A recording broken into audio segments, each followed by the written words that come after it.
नमस्कार, मैं संगीता यादव और आप देख रहे हैं आप अभी तक न्यूज। रुक करते हैं गाजियाबाद की कुछ खास खबरों की तरफ। उत्तर प्रदेश के गाजियाबाद में अवैध कब्जों और भूमाफियाओं की प्रॉपर्टी पर योगी सरकार का बुलडोजर चलना जारी है।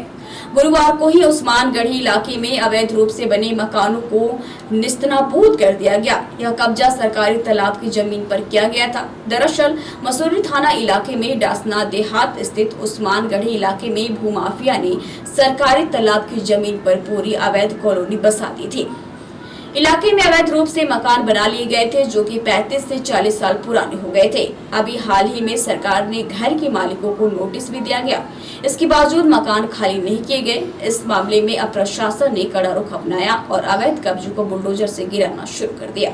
अजान और हनुमान चालीसा के विवाद के बीच उत्तर प्रदेश के मेरठ में देवी जागरण को लेकर नया विवाद शुरू हो रहा है। विवाद की शुरुआत बीजेपी नेताओं और एसएचओ के बीच नोकझोंक से शुरू हुई और अब यह मामला तूल पकड़ता हुआ नजर आ रहा है। इस मामले में दीपक शर्मा नाम के एक बीजेपी नेता और सिविल लाइंस थाने के इंस्पेक्टर रमेश चंद्र शर्मा के बीच टेलीफोन पर हुई बहस सोशल मीडिया पर वायरल हो रही है।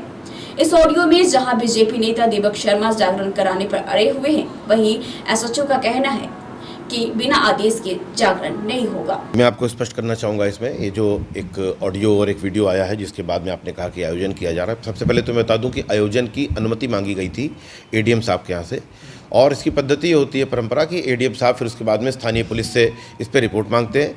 पुलिस ने स्पष्ट रूप से उसमें इंगित किया है कि ये परंपरागत नहीं है। यदि कुछ वर्ष पूर्व 3 वर्ष पूर्व का जो बताया जा रहा है वो भी अक्टूबर के महीने में हुआ था, न कि मई के महीने में, और उसमें भी जो पुलिस की तरफ से रिपोर्ट दी गई थी वो कंडीशनल थी, सशर्त थी कि उसको वहाँ पर हाईवे पे नहीं किया जाएगा और उसको अंदर गली में किया जाएगा।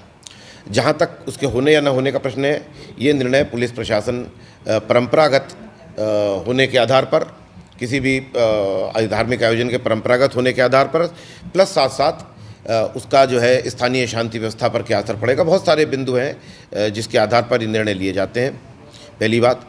नंबर 2, जो दूसरी बात है वो बहुत महत्वपूर्ण है कि हाईवे वगैरह को घेर के इस प्रकार के कार्यक्रम लंबे समय तक ये नहीं हो सकते। ये भी एक प्रकार की इसकी नीति निर्धारित है, और ख़ास तौर से अभी तो शासन के उच्चतम स्तर से इसके बारे में गाइडलाइंस आई हैं, जिसको दोबारा रीट्रेट किया। गाइडलाइंस तो पहले भी थी, उसको रीट्रेट किया गया है कि इसको स्थानीय प्रशासन बहुत सारे बिंदुओं को ध्यान में रखते हुए निर्णय लेगा। जहाँ तक इस वीडियो और ऑडियो का प्रश्न है, ऑडियो के बारे में मैं आपको बताना चाहूँगा कि ऑडियो तो उसको वो तो जांच का विषय है कि किन लोगों के बीच की बात है। जहाँ तक वीडियो की बात है, हाँ, वीडियो पे ये ज़रूर ऐसा प्रतीत हुआ कि जो दो पक्ष वहाँ मौजूद हैं उनके मध्य में कुछ गर्मा गर्मी हुई, कुछ शब्दों के चयन को लेकर कोई ऐसी बात हुई। स्पष्ट रूप से प्रशासन का निर्णय, पुलिस का निर्णय इसमें पूरी तरह से स्पष्ट है। गैर परंपरागत कोई भी आयोजन और जो कि किसी प्रकार से भी शांति व्यवस्था पर कोई भी कुप्रभाव डालता हो, उसको नहीं होने देंगे। ये हमारी प्राथमिकता है। जहाँ तक लोगों के द्वारा इसमें बताए जाने का, चैलेंज किए जाने का प्रश्न है, उनको समझाया जाएगा, उनको बताया जा रहा है, वार्ता की जा रही है, उनको बताया जा रहा है, और मुझे लगता है बहुत जल्दी इस बात को मध्यस्थों के माध्यम से बातचीत करके। ऐसे लोग जो पुलिस को चैलेंज कर रहे हैं, देखिए, निश्चित रूप से अगर कानून को कोई हाथ में लेगा और कोई इस प्रकार का जो है ज़बरदस्ती परंपरा को भंग करके कानून को धता बताकर अगर कोई इस प्रकार का आयोजन करने की दिशा में कोई कदम उठाता है जो कि परंपरागत भी नहीं है और शांति व्यवस्था को भंग भी करता है, तो निश्चित रूप से उनके विरुद्ध कार्रवाई के लिए भी जो है हमको उद्यत होना पड़ेगा। यूपी के मेरठ जिले के मवाना में एक केमिकल फैक्ट्री में बुधवार को अचानक भीषण आग लग गई। माना जा रहा है कि आग लगने से पहले फैक्ट्री में तेज धमाका भी हुआ है। जिस समय फैक्ट्री में आग लगी उस समय फैक्ट्री के अंदर करीब 18 मजदूर फंसे थे, जिन्हें बाहर निकाला गया। फैक्ट्री के अंदर से निकली रही धुआं आग की हकीकत बयां कर रहा था। आनंद फानन में आग की सूचना पुलिस को दी गई। मौके पर दमकल की कई गाड़ियां आग बुझाने के लिए मौके पर पहुंची है। हालांकि अभी आग कैसे लगी इसकी जानकारी नहीं मिल पाई है। कपड़े बनाने की फैक्ट्री है, इस सरधना में है, और इसमें जैसे ही आग लगने की सूचना मिली तैसे ही फायर सर्विस अपनी 6 गाड़ियों के साथ तत्काल पहुंचने के बाद देखा तो इनके जो oil furnace oil base boiler था और आयर लीक करके पूरे फर्नेस ऑयल की सर्कुलेट हो गया था, और उसका टेम्परेचर इतना बढ़ गया था कि वो किसी भी समय फटने की संभावना थी।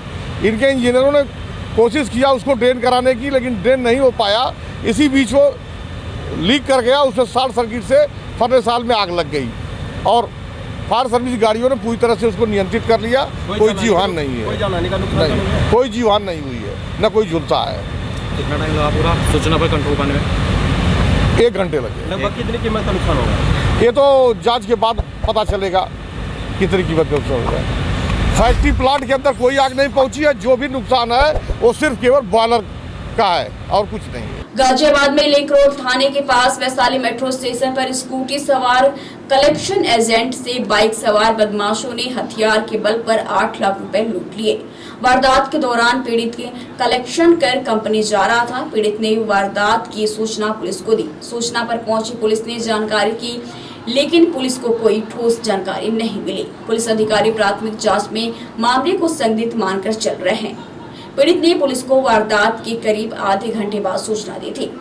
यूपी के गाजियाबाद के मसूरी थाना क्षेत्र में स्थित IMS कॉलेज में बुधवार सुबह बड़ा हादसा हो गया। कॉलेज के बॉयज हॉस्टल की लिफ्ट अचानक नीचे आ गिरी, जिसमें 10 बच्चे घायल हो गए। सभी घायलों को पास के निजी मणिपाल हॉस्पिटल में भर्ती कराया गया है। घटना बुधवार सुबह 9 बजे की बताई जा रही है, जब छात्र तैयार होकर अपने क्लासेस में जाने के लिए बॉयज हॉस्टल से निकले तो 5वें फ्लोर से लिफ्ट का वायर अचानक टूट गया, जिसके बाद लिफ्ट अचानक से नीचे आ गिरी।